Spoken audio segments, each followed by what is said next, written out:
On vous prend pour des cons. Ah, dur, dur. Nom de Sussman.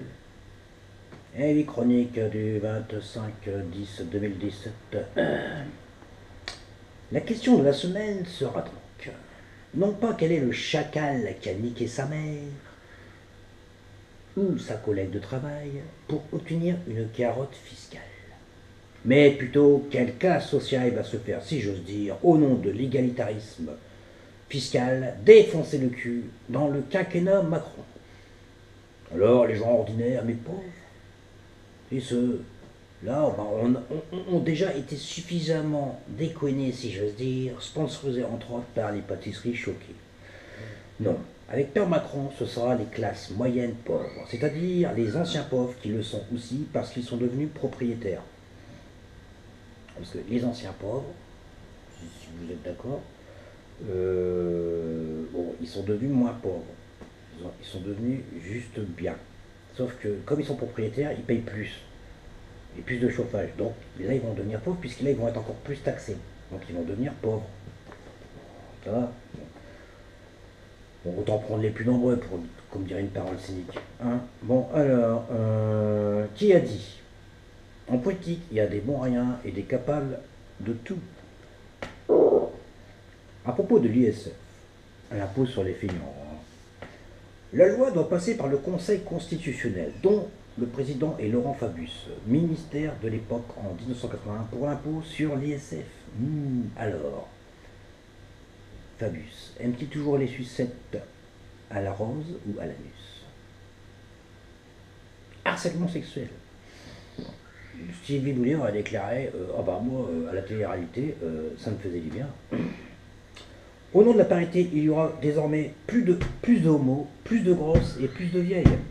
À présent, nous pourrons les apercevoir aussi au bois de Boulogne. Qui a dit sur Europe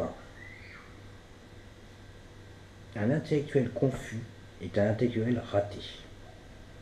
Albert Dupontel. Citation de Albert Einstein, paraît-il. Ça, c'est pas bête. Mais que veut dire donc PS en 2017? Bon, en temps de Mitterrand, c'est le parti du sexe. Bon. Après, je pense que c'est plan social. À nous. Ou un autre quoi. Je ne m'étais donc pas encore attaqué à Jean-Marie Grodard, oui, l'humoriste des grosses têtes.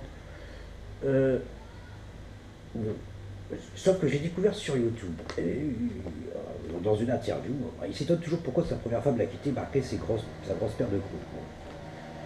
Le Grodard, avec son ordi et son pape, il est aussi grave que Alain Aubert. Oui. Sauf qu'il n'a pas appris à tenir une Kalachnikov. Oui, parce que je vous explique. Hein. Je cite. Bon, puis, il suffit de voir sur la vidéo avec un intervieweur. Bon. Le type, il critique sa religion et le mec, Bigard, qu'est-ce qu'il fait? L'antéchrist Cato, hein, je précise. Hein. Quand tu critiques sa croyance, il te répond va te faire enculer. Oh. Je repartirai. Oh, putain, non, bah, je vais te. Il te répond bah, encore peut-être toi-même bâtard. Oh. Ça vaut haut, hein, t'as les ébats sexuels. Hein. Et oui, comme si que. Tu vois, en fin de compte, la différence, c'est que lui, il n'a pas appris à se servir du Kalachnikov, il est devenu artiste. Ça me rappelle sur Brassens, qui s'appelle Stance à un cambrioleur, qui disait si je n'étais point devenu artiste, je serais peut-être devenu cambrioleur. Bon. Info dernière. Père Macron veut inaugurer mai 68. Ouais, c'est parce que sa femme, elle paraît qu'elle était sur les barricades à l'époque. Lui, t'es quand même la poussette. Il a dû recevoir un pavé sur la tronche, et ça va. Et en mai 2018, ce sera quoi, par exemple? Ah, étonnant.